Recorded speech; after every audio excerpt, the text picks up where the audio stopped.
Muy buenos días a todos, soleados y frescos días.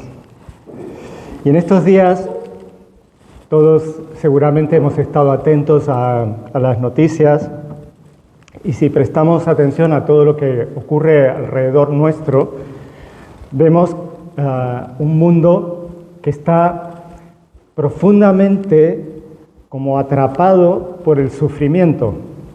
No es algo nuevo, porque a lo largo de la historia también lo vemos, pero este último tiempo estamos viendo conflictos armados, persecución a nivel político, religioso e ideológico inclusive, violencia, muertes, pueblos enteros viviendo situaciones extremas.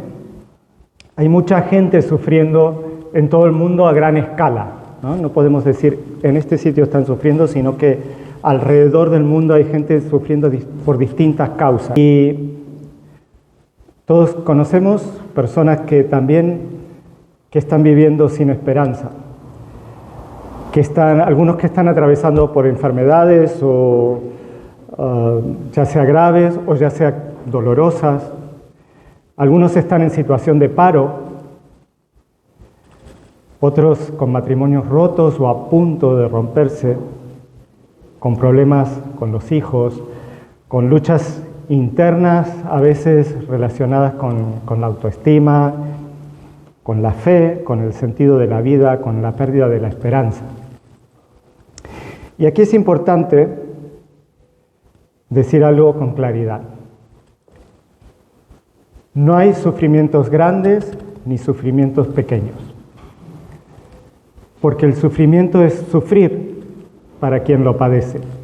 El dolor no se mide desde afuera, no es medible. Quien sufre lo vive como un peso real y profundo en su interior, sea cual sea la causa de ese sufrimiento. Y cuando el sufrimiento llega, muchas veces ese sufrimiento trae preguntas difíciles, que a veces no queremos ni hacerlas, pero nuestro corazón, nuestra mente las hace. Y dice, en medio de ese sufrimiento, ¿dónde está Dios ahora? ¿Sigue siendo firme su amor hacia mí? ¿Estoy realmente en sus manos? ¿Estoy seguro en sus manos? ¿Él me tiene en sus manos realmente? ¿Por qué estoy pasando por todo esto? Por el contexto del pasaje de lo que está hablando Pablo en esta carta a los romanos, podemos inferir que seguramente las personas a las cuales se dirigía Pablo con esta carta se hacían preguntas similares a estas, porque eran personas que estaban sufriendo. Y es precisamente en este contexto de sufrimiento real, donde Pablo va desde lo global, lo general, en este pasaje que vamos a ver hoy, va desde lo global, desde lo general del mundo, y luego sigue desde lo particular, desde lo personal, desde lo íntimo. Aquí es donde la palabra de Dios nos habla hoy a los creyentes. No para negar el dolor, ni para dar respuestas simplistas al dolor, sino para mostrarnos algo más profundo y más firme. Pablo no comienza diciendo que no hay aflicción, que no existe la aflicción para los creyentes. Comienza reconociendo que existe precisamente, y lo vamos a ver ahora, que pesa y que duele. Pero desde ahí levanta nuestra mirada y nos muestra que el sufrimiento no define nuestra historia ni tiene la última palabra sobre nuestra vida. Y es desde esta realidad de dolor, de sufrimiento, donde Pablo nos invita a mirar más allá del momento presente. No a ignorarlo, sino a colocarlo dentro del plan mayor que Dios tiene para nosotros. Vamos a repasar los versículos del 18 al 25, donde Pablo nos da la idea de que el sufrimiento presente no anula el propósito de Dios. Sí, vale, lo tenemos. Y dice así: pues tengo por cierto que las aflicciones del tiempo presente no son comparables con la gloria venidera que en nosotros ha de manifestarse, porque el anhelo ardiente de la creación es el aguardar la manifestación de los hijos de Dios, porque la creación fue sujetada a vanidad, no por su propia voluntad, sino por causa del que la sujetó en esperanza, porque también la creación misma será libertada de la esclavitud de corrupción a la libertad gloriosa de los hijos de Dios. Porque sabemos que toda la creación gime a una y a una está con dolores de parto hasta ahora. Y no solo ella, sino que también nosotros mismos, que tenemos las primicias del Espíritu, nosotros también gemimos dentro de nosotros mismos, esperando la adopción, la redención de nuestro cuerpo. Porque en esperanza fuimos salvos, pero la esperanza que se ve no es esperanza, porque lo que uno ve, ¿a qué esperarlo? Pero si esperamos lo que no vemos, con paciencia lo guardamos. Fíjense en el versículo 18, dice: pues tengo por cierto que las aflicciones del tiempo presente no son comparables con la gloria venidera que en nosotros ha de manifestarse. Cuando Pablo dice tengo por cierto, o sea, estoy seguro, lo afirmo con total seguridad, no está expresando un optimismo humano como lo que vemos ahora los coaching que nos llenan de palabras bonitas para animarnos y sentirnos mejor. No es un pensamiento positivo. Está hablando desde una convicción que él tiene formada por el Evangelio. Pablo no hablaba desde la teoría. Él conocía el sufrimiento en carne propia. Nos cuenta él en 2 Corintios que sufrió persecuciones, cárceles, rechazo, hambre, peligro constante. No está minimizando el dolor, sino que lo está poniendo en su lugar correcto. El sufrimiento es real, no lo podemos negar, y los creyentes pasamos por sufrimiento, pero no es definitivo. Y luego Pablo amplía la mirada en el versículo 19 porque dice: porque el anhelo ardiente de la creación es el aguardar la manifestación de los hijos de Dios. La creación espera porque algo está incompleto. El mundo no es como Dios lo diseñó originalmente. La caída del ser humano afectó todo. Afectó la creación, la naturaleza, las relaciones, los cuerpos, el trabajo. Todo lo que hay en este mundo fue afectado por esa separación que el ser humano hizo de Dios. Y dice el versículo 22, porque sabemos que toda la creación gime a una y a una está con dolores de parto hasta ahora. Pablo no habla de destrucción, sino que habla de dolores de parto, que no son dolores sin sentido, sino que son dolores con una dirección. Compara este sufrimiento con los dolores de parto, que son dolores reales, intensos, lo sabrán las que han sido madres, pero que no conducen a la muerte, sino que conducen a la vida. Los dolores de parto es un sufrimiento, un dolor que da vida. Esto nos ayuda a entender algo importante. Si tú estás sufriendo hoy, no significa que eres tú el que está fallando. No significa que es tu fe la que está fallando. Significa que vivimos en un mundo que espera la redención final. Y dice en el versículo 23, y no solo ella, la creación, sino que también nosotros mismos gemimos dentro de nosotros mismos. El creyente también gime. La fe no anestesia el dolor. La fe evita que el dolor nos destruya. Pero un creyente también puede tener dolor. Y gemir no es falta de fe. Es señal de que esperamos algo mejor. El problema no es gemir, el problema es perder la esperanza. Pablo dice que esperamos la adopción, la redención de nuestro cuerpo. Y esta es la esperanza que nosotros no tenemos que perder.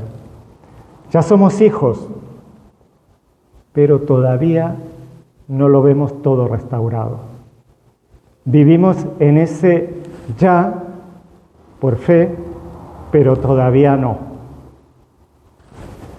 Por eso añade en el versículo 24, porque en esperanza fuimos salvos. La salvación incluye futuro, incluye gloria, incluye restauración completa. Entonces, cuando sufro,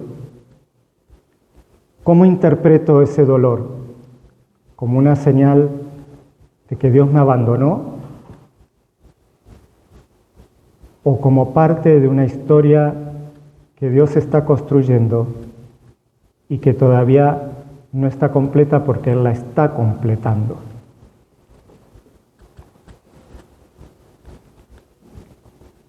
Y vamos a leer ahora del 26 al 30, donde Pablo aquí nos habla que cuando no sabemos orar, Dios intercede por nosotros. Dice el versículo 26, y de igual manera el Espíritu nos ayuda en nuestra debilidad, pues ¿qué hemos de pedir como conviene? No lo sabemos, pero el Espíritu mismo intercede por nosotros con gemidos indecibles.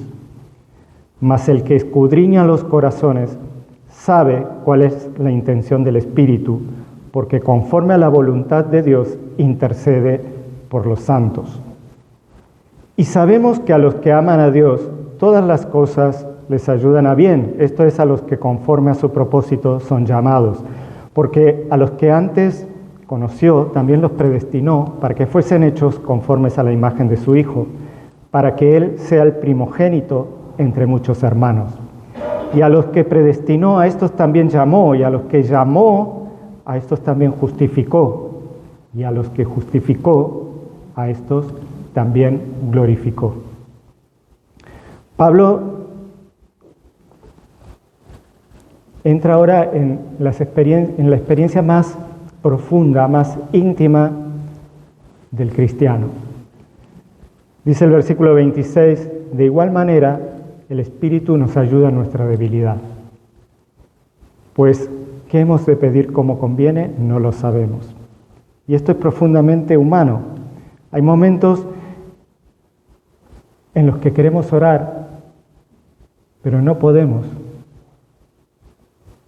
Y no porque no haya fe, no es porque perdimos la fe, sino porque a veces el dolor apaga las palabras, incluso los pensamientos. Y el texto no dice que el Espíritu nos ayuda cuando no queremos orar, sino que nos dice que nos ayuda porque no sabemos cómo orar. Pablo no corrige esta debilidad, la reconoce y dice, pero el mismo Espíritu, en el versículo 26, pero el mismo Espíritu mismo intercede por nosotros con gemidos indecibles. Dios no espera a que estemos fuertes para ayudarnos. El Espíritu Santo intercede precisamente cuando somos débiles. Dice el versículo 27, el que escudriña los corazones sabe cuál es la intención del Espíritu. Esto significa que Dios entiende incluso aquello que no sabemos expresar. A veces cuando las palabras no alcanzan, Dios mismo es el que expresa lo que queremos y no podemos. Nuestra seguridad no descansa en la calidad de nuestras oraciones, sino en la fidelidad de Dios que conoce el corazón. Y aquí viene el versículo 28, que es un versículo muy conocido por todos y muchas veces malinterpretado y usado un poco a la ligera, ¿no?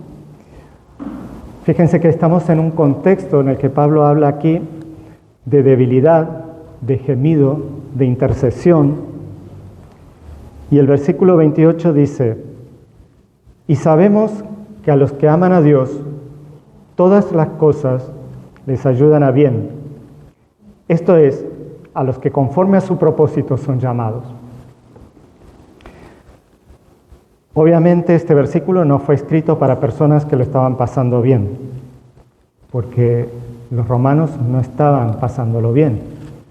Los primeros creyentes no lo estaban pasando bien. Incluso el mismo Pablo no lo estaba pasando bien. Fue escrito para creyentes que estaban sufriendo. Por eso es importante aclararlo. Romanos 8:28 no significa que todo lo que ocurre es bueno. No está diciendo eso. El texto no llama bueno al dolor, ni a la pérdida, ni a la injusticia. El versículo dice que Dios hace concurrir todas las cosas para bien. Es Dios quien actúa, y el bien del que habla aquí no está en las circunstancias, sino en la obra soberana de Dios a través de estas circunstancias.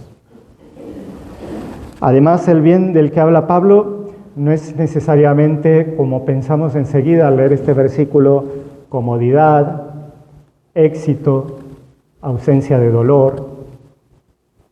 El contexto inmediato a este versículo aclara a qué se refiere este versículo. En el versículo 29 dice: porque a los que antes conoció, también los predestinó para que fuesen hechos conforme a la imagen de su Hijo.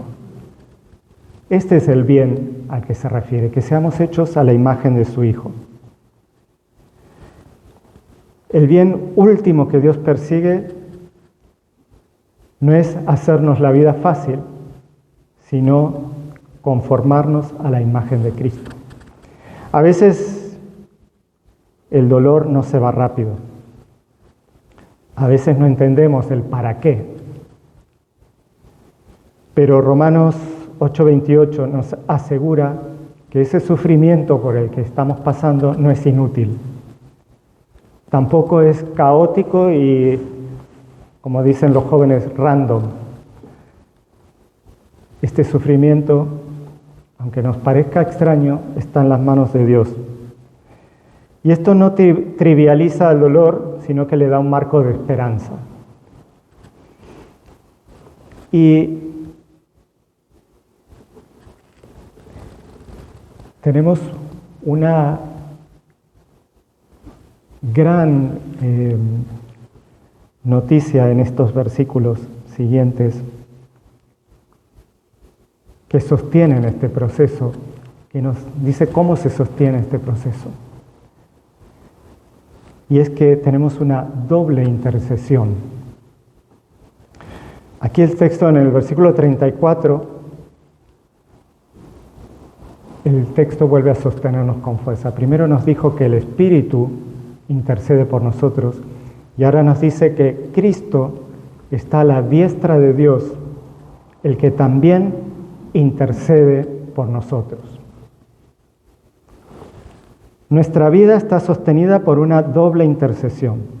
El Espíritu Santo intercediendo en nosotros, como dice en el versículo 26 que hemos leído, y Jesucristo intercediendo por nosotros delante del Padre, como hemos leído en este versículo 34. Pero esto no comenzó después de la cruz, después de la resurrección, en los hechos de los apóstoles, ni en las cartas, ni cuando Pablo empezó a escribir las cartas. Esto ya empezó desde mucho antes. Por ejemplo, cuando Jesús oraba por sus discípulos, encontramos en el libro, en el Evangelio de Juan, en el versículo 17. En el versículo 9 Jesús dice: yo ruego por ellos, en su oración. Y luego en el 20 dice: mas no ruego solamente por estos. Él estaba orando por los discípulos, los apóstoles que estaban ahí con él, sino también por los que han de creer en mí. Y los que han de creer en Jesucristo por el testimonio de esos discípulos, que luego hicieron otros discípulos, que dieron testimonio, hicieron otros discípulos, y así pasaron más de 2000 años, y nosotros hemos creído y nos hemos hecho sus discípulos por el testimonio de aquellos discípulos. Jesús estaba orando por nosotros, estaba orando por ti y estaba orando por mí. Antes de que tú supieras cómo orar, Cristo ya estaba orando por tu fe. Hace más de 2000 años. Por eso el autor de Hebreos dice en Hebreos 7:25, por lo cual puede también salvar perpetuamente a los que por él se acercan a Dios, viviendo siempre para interceder por ellos. Su muerte y su resurrección están constantemente intercediendo al Padre por nuestra salvación. Y aquí encontramos una serie de afirmaciones que hace Pablo, que se llama la cadena de la salvación y que nos ofrece seguridad completa. Dice del versículo 29 al 30, y lo resumo, dice, a los que antes conoció, también los predestinó, los llamó, los justificó y los glorificó. ¿Y quién hace esto? ¿Lo hacemos nosotros? Dice Pablo, porque tú te predestinaste, tú te llamaste, tú te justificaste y tú te glorificaste. Pues no. Aquí Pablo dice que es Dios el que hace la obra. Todo es obra de Dios, desde el comienzo hasta el final. Notemos que cuando en la última etapa que dice los glorificó, está en pasado, dice que nos glorificó, pero sabemos que eso todavía no llegó. Entonces, ¿por qué lo dice así? Porque no es algo que Dios desea, sino que es algo absolutamente seguro, tan seguro que ya está hecho. Ya estamos glorificados aún antes de que se produzca. Y cuando leemos este pasaje, y especialmente cuando leemos el versículo 28 que estábamos mencionando, ¿qué es lo que se nos viene a la mente? Citamos este versículo, todas las cosas me ayudan a bien para minimizar el dolor, para quitármelo de la mente, para aliviarme a mí mismo. ¿O realmente me estoy dando cuenta que a través de esto Dios me está diciendo que Él sigue obrando en mí, aun cuando yo no lo entiendo? Y esta es la pregunta que la próxima vez que citemos este versículo, que lo leamos, nos hagamos a nosotros mismos. Y ya Pablo nos dice en la última parte de este párrafo que nada puede separarnos del amor de Dios. A veces lo cantamos también, ¿no? Y está basado en este pasaje. Vamos a repasar del versículo 31 al 39. Dice Pablo, ¿qué pues diremos a esto? Si Dios es por nosotros, ¿quién contra nosotros? El que no escatimó ni a su propio Hijo, sino que lo entregó por todos nosotros, ¿cómo no nos dará también con Él todas las cosas? ¿Quién acusará a los escogidos de Dios? Dios es el que justifica. ¿Quién es el que condenará? Cristo es el que murió, más aún el que también resucitó, el que además está a la diestra de Dios, el que también intercede por nosotros. Jesucristo está vivo, Él está a la diestra de Dios, no está colgado en una cruz o en una tumba. Él está intercediendo por nosotros constantemente. ¿Quién nos separará del amor de Cristo? ¿Tribulación, o angustia, o persecución, o hambre, o desnudez, o peligro, o espada.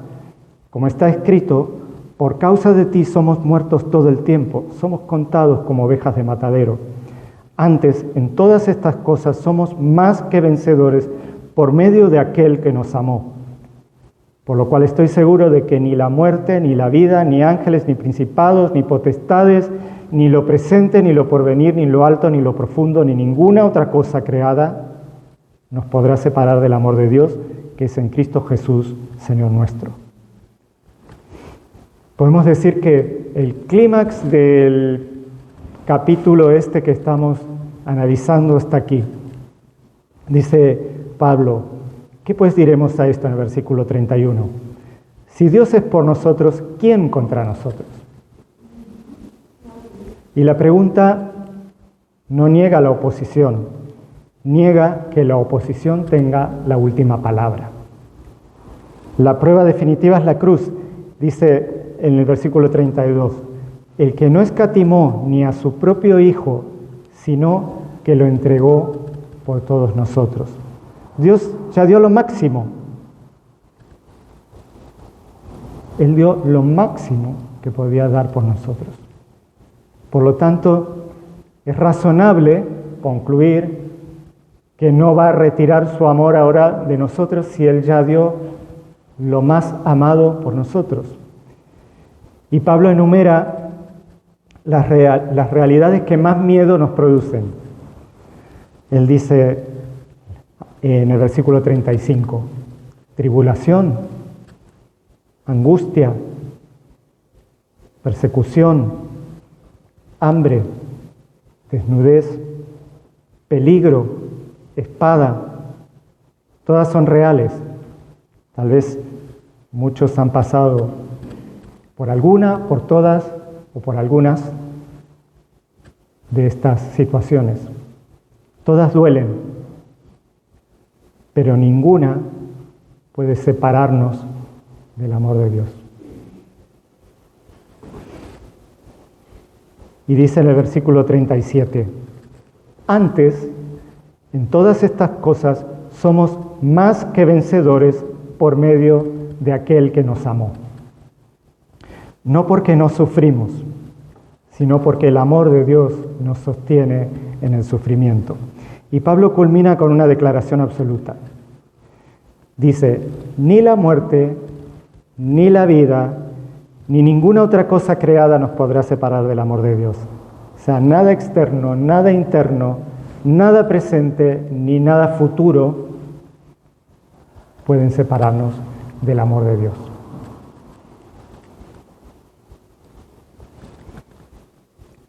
¿Vivo con temor a perder el amor de Dios? Estoy todo el tiempo pensando que Dios está con un palo esperando a que me porte mal para pegarme y apartarse de mí. ¿O descanso en su fidelidad inquebrantable?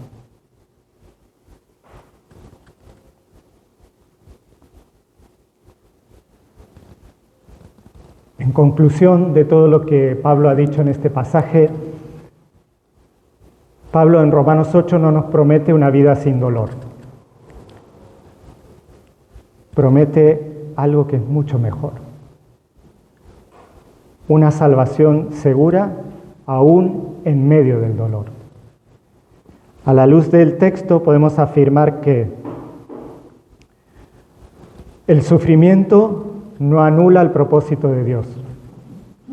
Lo encontramos en el versículo 18. Que el Espíritu intercede cuando no sabemos orar, en el versículo 26. Que Cristo intercede continuamente por nosotros, en el versículo 34.